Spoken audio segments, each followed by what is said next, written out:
Hey guys, it's Stacy, and today I'm here to film my June wrap-up. I know this is really late, but I've been really lazy lately, so there was no filming, no reading, no watching BookTube like last week, because I was so tired for some reason, but we are back on track. I don't know how many books I read this month, and I don't remember the order. I think I read like 12, maybe 11, somewhere in that range, so let's get into it. The first book I have here is Ignite Me by Tara Mafi. This is the third book in the Shatter Me series. It was a trilogy. Now there's a fourth one. I gave this 3 out of 5 stars. So I have conflicting feelings on these books. Did not know. I hate Warner. I hated him in the first book. I don't think he deserved to be redeemed. So I kind of hated this book, but I love Juliet and I love Tara Mafi's writing style, so that's why I got a 3-star, because I wanted Warner out of the picture. I wanted Adam out of the picture. I want Juliet to be an independent, badass woman. I don't think she needs a man in these books, and I think I'll read the fourth one eventually when it comes out in paperback, or I'll read it on my Kindle. And I might unhaul this series because I was thinking about DNFing it, but I was like, these are really quick books. It took me 2 days to read, so I read it 3 stars. So the next book I have here is City of Brass by S.A. Chakrabarty, and this is a Middle Eastern inspired fantasy book, which was very well written, very beautifully written, really, but I gave this 3.75 out of 5 stars. It took me a while to get into it. The first part I didn't like. The middle, loved. I loved where it was going, and then we got towards the end and I felt like the characters changed completely. Our main character, Nahari, I think her name is, went from like really badass and like don't give a fuck to very whiny and poor pitiful me, I think. I will read the second book, and I do highly recommend this because I thought it was beautifully written and the world is very rich and very well developed, and it was alright. We get two perspectives. I only cared about Nahari's. I didn't like the other one, but it was good. It was alright. I was a little disappointed by this book. Next, I have here a book that I was sent by the author, and that is The Collapsing Kingdom by Benjamin Ellefson, and I did a review for this book, so I will leave that down below if I remember. But these are middle grade books. They follow 3 different characters in this world with a land without colors. The first one, they're really cute. I gave it 3.75 out of 5 stars. I do highly recommend these, and I think these are great for kids who are just getting into reading or like to read in a classroom setting, because they have a lot of good messages in them and they're just really adorable. And this next book I read is like my favorite book of the year. I freaking love it, and that is Queer There and Everywhere by Sarah Pradger. I did a spoiler-free review for this too, and I will link that down below.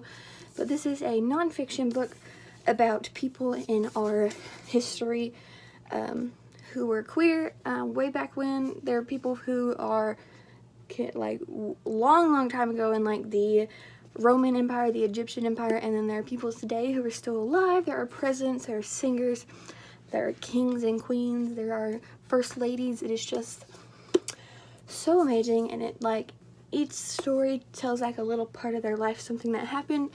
You don't know a lot of these because a lot of these figures are like not taught in our history or not talked about, but it's just so amazing, and I loved it.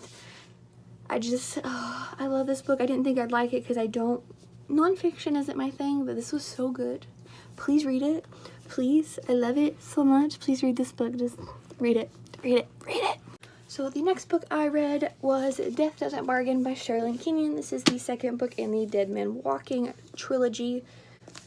This is another spin-off of the Dark Hunter world, but it follows the Dead Men, who are a group of pirates who are sent out to kill evil things, and it's just, the first book was good. I gave it 4 stars. I mean, it probably was a 3-star, but it's Sherilyn Kenyon, so I have a hard time rating Sherilyn Kenyon low. But this book, oh my god, I gave it 4.5 out of 5 stars. It was fucking amazing. In this book, we follow Cameron and Calder instead of in the first book we followed Bane, who is the leader of the Dead Men. But these are two of his crewmates, and I just, oh my god. The chemistry in this book was amazing. The sexual tension was spot on. The story that was happening, it was like left and right, twists and turns. I fucking love this book, okay? One of my favorite books of the year. Sherilyn Kenyon never disappoints. This book is amazing, and I can't wait for the third one. I do want it so bad. But I love this, and just Cameron and Calder are literally like my new favorite thing. The next book I read, I don't have because I read it on my Kindle, and that is Tyler Johnson Was Here by J. Coles, and I gave this 3.75 out of 5 stars. I did enjoy it, and I think it's a very important book, and I think people should read it because it's very, very important. But I just didn't like the way the story was told, and I didn't care for the characters. I don't know what really I didn't like about it, but it didn't hit the mark with me like The Hate You Give did, like Dear Martin did. But I think it is a great book, and I think people should read it, especially if they like those books. Do read it. I highly recommend it. But it just didn't hit the mark for me.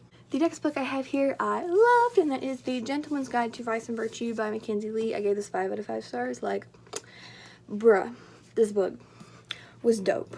So, if you did not know, this follows Monty, who is going on a cross-Europe trip, and before he has to take over his father's estate with his best friend Percy, who is he in love with, and his sister Felicity, who he's not that close with, and it's just an adventure story.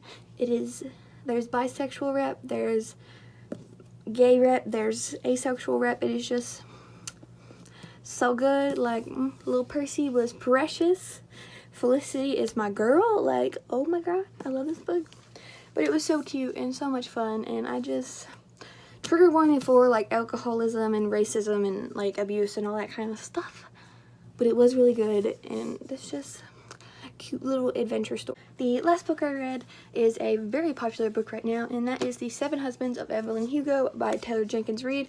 I gave this 4.5 out of 5 stars. I'm not really sure. I did really enjoy it. I did not love it like everybody else did, but I really, really enjoyed it. I thought the beginning was kind of slow. Some of the flashback parts I didn't really enjoy, and some of the characters were very unlikable, but that's how this story is supposed to be told. I do highly recommend this because it is around the end, when the end was happening, you know, if you've read this, I teared up because, Jesus Christ, it got me really hard. Like, I connected with that part, and I was like, whew, man, oh man, my heart can't handle this. But this is about a woman who was a big movie star back in the day, and now she hires this girl to write her life story in a book. And so she's telling the story of her 7 husbands, and there's bisexual rep in here, and then there's gay rep in here. And it was just a time, like, whew. Yeah. And the writing style, like, was a hit or miss for me. Sometimes I liked it, sometimes I didn't. So that's why it got a 4 or 4.5. But yeah. So that is it for today's video. I hope you guys have a great day, and I'll see you in another one. Bye!